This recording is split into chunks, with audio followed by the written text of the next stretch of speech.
بسم اللہ الرحمن الرحیم۔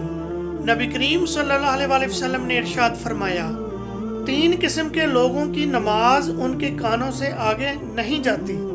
نمبر 1، مفرور غلام حتیٰ کہ وہ واپس آ جائے۔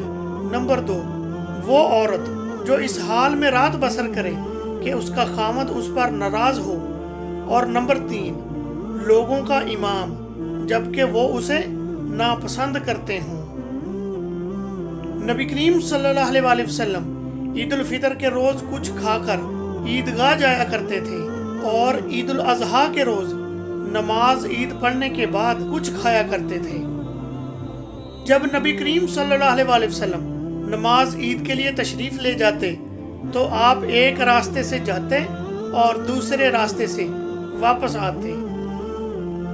نبی کریم صلی اللہ علیہ وسلم نے ارشاد فرمایا، سب سے زیادہ قابل نفرت اور قیامت کے دن مجھ سے دور بیٹھنے والے وہ لوگ ہیں جو لوگوں کے ساتھ گفتگو میں جھوٹ بول کر اپنے آپ کو اونچا درجہ دیتے ہیں اور بات بات پر گالیاں دینے والے ہیں۔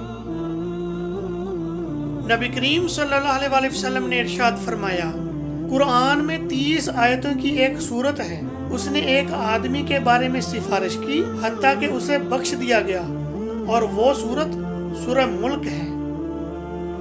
نبی کریم صلی اللہ علیہ وسلم نے ارشاد فرمایا، جس آدمی کا مال ناحق چھینا جائے اور وہ اس کی حفاظت کے لیے دفاع کرتا ہوا مارا جائے تو وہ شہید ہے۔ نبی کریم صلی اللہ علیہ وسلم نے ارشاد فرمایا، جہنم کی آگ لوگوں کے قریب رہنے والے، آسانی کرنے والے اور نرم اخلاق والے پر حرام ہے۔ نبی کریم صلی اللہ علیہ وسلم نے ارشاد فرمایا، جب اللہ تعالیٰ اپنے کسی بندے کے ساتھ خیر اور بلائی کا ارادہ کرتا ہے تو اسے دنیا ہی میں جلد سزا دے دیتا ہے۔ نبی کریم صلی اللہ علیہ وسلم نے ارشاد فرمایا، مومن مرد اور مومن عورت کی جان، اولاد اور مال میں آزمائش آتی رہتی ہے، یہاں تک کہ وہ جب مرنے کے بعد اللہ سے ملاقات کرتے ہیں تو ان پر کوئی گناہ نہیں ہوتا۔